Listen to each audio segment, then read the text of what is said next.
You ever notice how some of the most famous phrases in history aren't really famous for what they say, but for how they say it? Well, it turns out there's this hidden architecture to powerful language. And today, we're going to pull back the curtain, look at the blueprints, and peek inside the secret toolkit of the world's greatest communicators. Just think about this line. We all know it. It is absolutely iconic. But if you really break it down, it's just a man introducing himself. I mean, he could have just said, "My name is James Bond." The information is exactly the same, but the feeling, totally different.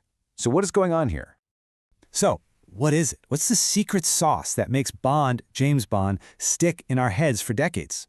Why does this one line feel so much cooler, so much more memorable than a plain old introduction? Well, the answer isn't magic. It's actually a specific, deliberate technique. Yeah, the secret isn't in the content at all. It's in the construction. The power comes from the phrasing, the wording, pure wording. This isn't just about picking the right words. It's about arranging them with the precision of a master architect. So here's our game plan for this explainer. We'll start by really unpacking that core idea, the power of phrasing. Then we're going to open up that secret toolkit and look at two of its most important trays, one full of repetition tools and the other with contrast tools. And by the end, you'll start seeing this stuff everywhere. All right, let's dive into section 1, the power of phrasing. Before we get to the fancy terms and all that, let's just make sure we've got this main idea down. The way you arrange words can completely change their impact. It's this invisible framework that turns basic info into something you'll never forget. So, if these powerful structures aren't just happy accidents, what are they? That brings us to our second section, Language's Secret Toolkit. These techniques actually have a name, and they're part of a tradition that's thousands of years old. They're called rhetorical figures. Now, the crucial thing to get here is that these are specific, definable tools. It's all about intentionally shaping your language, messing with word order, playing with repetition, creating rhythm, all to get a specific effect on the listener. You can think of them as the special moves of a master communicator. And this is key. These have always been used deliberately. I mean, the greats like William Shakespeare didn't just stumble upon these patterns. They actually studied formal rhetoric. They learn these figures as a core part of their craft, just like a painter learns about perspective or a musician learns music theory. Okay, let's open up that first tray of tools in section 3, the repetition toolbox. This is probably one of the oldest and most effective ways to make language stick. By repeating words or sounds, you create rhythm, you build emphasis, and you make an idea pretty much impossible to forget.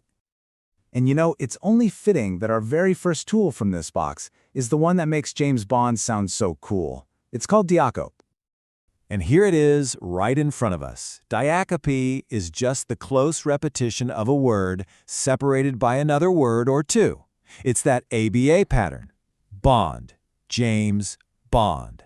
That repetition creates this punchy, unforgettable rhythm. It just sounds confident, definitive, and incredibly stylish.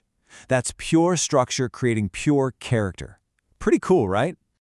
All right, next up in our repetition toolbox is something called epistrophe. This one is also all about repeating words, but here it's all about where that repetition happens. In this incredible line from The Grapes of Wrath, all the power comes from repeating the end of each phrase. That constant, returning "I'll be there" creates this amazing, rhythmic buildup. It feels like a solemn promise, a vow that just gets stronger and more certain with each repetition. That's the emotional gut punch of epistrophe. Our last tool from the repetition box is the most direct and forceful of them all. It's a fun one to say. It's called epizeuxis. Epizeuxis is literally just the immediate back-to-back repetition of a word for maximum emphasis. There is no subtlety here. This is about hammering a point home with brute force. It creates a command that is absolutely impossible to ignore or misunderstand. Okay, time for section 4. We're moving from the tools of repetition to their complete opposite, the contrast toolbox. So if repetition creates harmony and emphasis, well, contrast creates tension, balance, and often a much deeper meaning by jamming two opposing ideas right into the same space.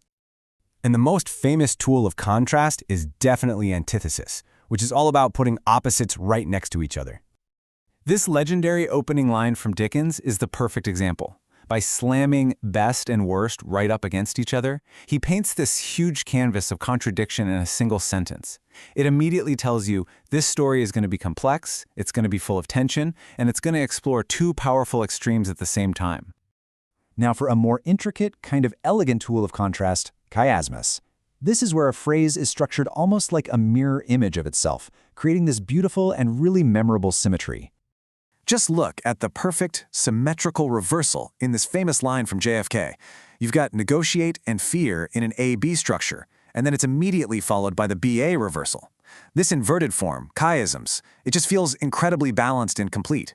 It gives the whole statement an air of profound wisdom, like it's an undeniable truth locked in this perfect structure. And finally, contrast isn't just about single words. It can define the entire style of a piece of writing. On one side, you have hypotaxis with its long, complex sentences and tons of connecting clauses. It creates a feeling of careful logic, of detailed thought. But on the other side, you've got parataxis, which uses short, simple, punchy sentences. It feels direct, urgent, even a little breathless. The choice between them is a massive rhetorical tool that shapes the whole mood. So we've had a good look inside the toolbox, and that brings us to our final section, spotting eloquence. So what? Why does any of this matter? Well, because these tools aren't just for poets and presidents. They are used on you every single day, and once you learn to see the hidden architecture of language, you can never unsee it. So here are the big things to take away from all this. First, eloquence isn't magic. It's a craft built on tools you can learn. Language has this hidden architecture, and now you can see the blueprints. Keep an eye out for these little tricks, repetition and contrast, because they are everywhere, shaping messages in speeches, ads, and movies. Understanding how they work doesn't ruin the experience. It actually empowers you, making you a much sharper and more insightful listener. And that leaves us with one last question for you. Now that you've had a peek inside the toolkit, think about the speeches or song lyrics or movie lines that have always stuck with you. What is it that makes them so powerful? Go back and look at them again. You might just discover the very tool that was used to build them.